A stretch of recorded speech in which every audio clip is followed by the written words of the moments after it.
Yo, what's up everyone? AR Comics here. Today I'm going to be reviewing all of the books I picked up last week on New Comic Book Day. But before we get started, please don't forget to hit that subscribe button down low. I would really appreciate it. So, with that, let's get started on the books. This week I picked up, I think it was 7 books, and honestly, I thought they were all very good, top-notch books, except one, maybe 2, and even the other one, it was still a good book, just not as good as they were. So, first up on the list, it's going to be Protector 1 by Image. Now, I know when I was talking about the books I picked up this week, I had high hopes for this book. I thought it was going to be very good based on the previews that I've read, but it was bad. In my opinion, it was pretty bad. I didn't like it at all. I did not like the artwork. The story itself is even kind of like, you don't really know a whole lot in this first issue. It's a lot of pictures and not a whole lot of dialogue, and if the artwork isn't good, then to me the issue is just a fail.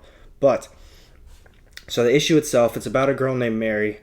It's way in the far future. I think it was like year 3200 or something in North America. Everything's a wasteland. It's kind of like undiscovered country without the monsters, I guess. But there's all these different tribes, and then there's slaves, and Mary's part of the slaves, and she escapes. She falls into like a ditch while she's being chased and finds some big, massive robot they call the Demon. So that was like the end of what we saw from there. And from there, it just went from each separate tribe kind of talking about how they're going to deal with her unlocking or finding a demon. I don't know. To me, it really wasn't very good, and I didn't really get a good understanding of what was happening. So, in my opinion, it was a fail. I won't be picking up that second one. Next up on the list, Spiderverse number 4. Now, I did really like this book. I thought it was good. However, if you've read the first 3, you've read this one as well. Every single issue is set up the same way. It's got the same...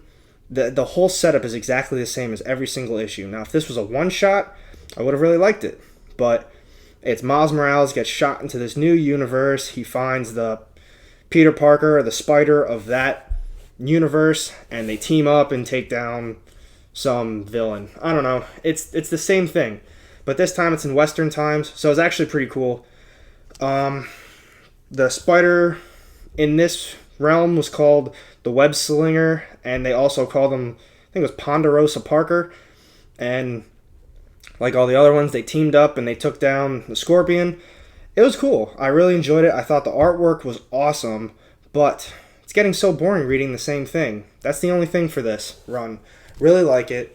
And honestly, like I said, the cover's even awesome. The story itself is good. But they really need, in my opinion, to start developing this whole, like fixing the web. Or Spider Zero even. Like, something needs to be developed, especially with only 2 issues left. Next up on the list, Daily Bugle. Another book I had very high hopes for, and honestly, I really liked it. I thought it was very good.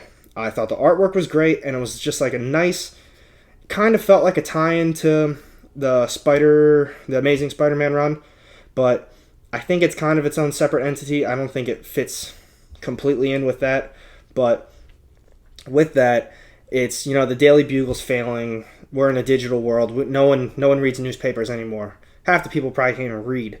They just watch everything. But Daily Bugle is dead set on becoming a top tier leader again in the news industry. And Robbie Robertson's got this grand scheme to put them back on the map. He gets a team together. I don't remember all of them, but I know it's Ben Ulrich, Peter Parker, and a couple other people who you don't really need to know about. And then he gets his social media niece. She's got like 200,000 followers or some crazy stuff, and recruits her to the team as well. And he's dead set on just going out and reporting and investigating and actually getting the real scoop on things and being the first ones to do it. And it was really cool. So the whole rest of the issue was them actually being out in the field, talking to people, investigating, and everyone's kind of got their own little, their own little story. Like Chloe, that's Robbie Robertson's niece. She finds her own thing. Ben gets caught up in his own thing. And then Peter Parker finds his own thing. So it was a very, very intriguing story. I'm I think I'd like to see more than 5 issues for this. So we'll see. I hope it doesn't get too rushed. But until then, I definitely recommend reading this one. And obviously, I'm a little biased because of Spider-Man, but I mean, you just saw what I said about Spiderverse, so I would definitely give that one a shot. Next up, now, finally caught up, finally read them all. Immortal Hulk, number 30. Beautiful cover. This issue, not a lot of story. The artwork was incredible, though. It was all action. It was all fighting between Hulk and the Minotaurs, monsters that he created in, like, issue 29, I think it was. So, Minotaur, he knows that the Hulk is now, like, this icon. Everyone is kind of on his side. And he's part of Roxxon Company, and the Hulk destroyed it, basically destroyed all of the media side of it and all of their data, I think it was. So he released all of his monsters, and that's what the Hulk and Gamma Flight have been doing. They spent the whole issue just fighting, and it went across panels. It was gorgeous artwork. Yeah, actually, you know what? I'll pull it out, show you, because it was so cool. But if you haven't caught up in this series, like myself, I would 100% advise doing it. Like, just stuff like this. It's so cool. You can't... And it's the whole thing, too. Let me see if I can get another big page for you. Like, just stuff like that, even. Oops, sorry about that.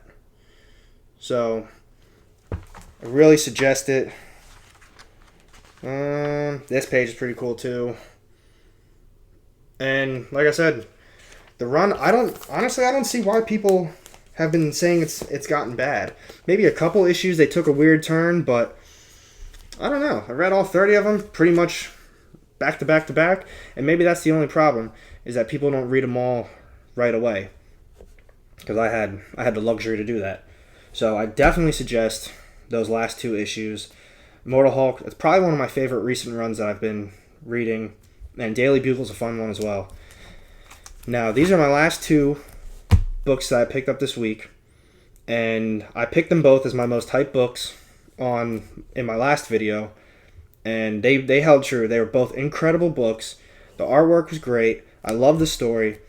But I think one issue pulled ahead of the other one as far as overall everything. So, this one is going to be next up on my list. Something is Killing the Children, number 5. Now, at first, I was a little hesitant because I knew it was only going to be a 5 or 6 issue run, but I heard that they actually extended it from all the popularity and demand for it. And I'm really excited about it because it is so good. It's so different, and it's honestly, like, I mean, I know I keep saying it, but it's one of my favorite reads right now as well. So, Erica, and I think his name is James, they've been literally investigating for the first 4 issues. It was kind of getting a little old. 3 was still good. 4 was a little meh. But it set up 5 perfectly. So, makes up for that last kind of lower tier issue. So, they finally found the cave. They finally found the monster. And Erica is now ready to kill this thing. But before that happens, Tommy comes in. And if you're not keeping up, Tommy is one of the older brother of one of the kids that died in an earlier issue, and he thought Erica killed her, whatever. But he's there to ruin all the plans because he can't even see the monster.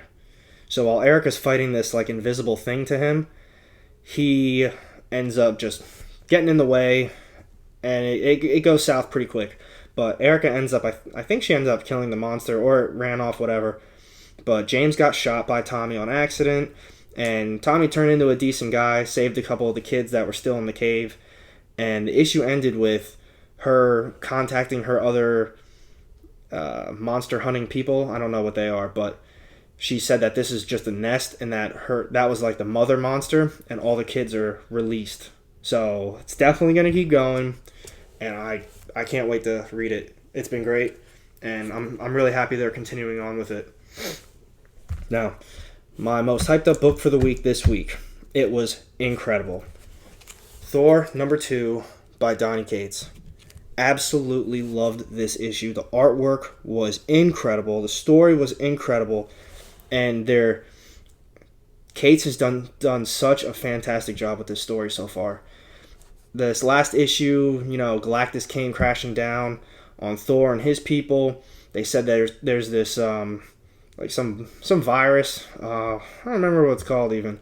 It's like the Black Winter virus or something, and it's going to destroy all the planets. It's going to destroy the universe.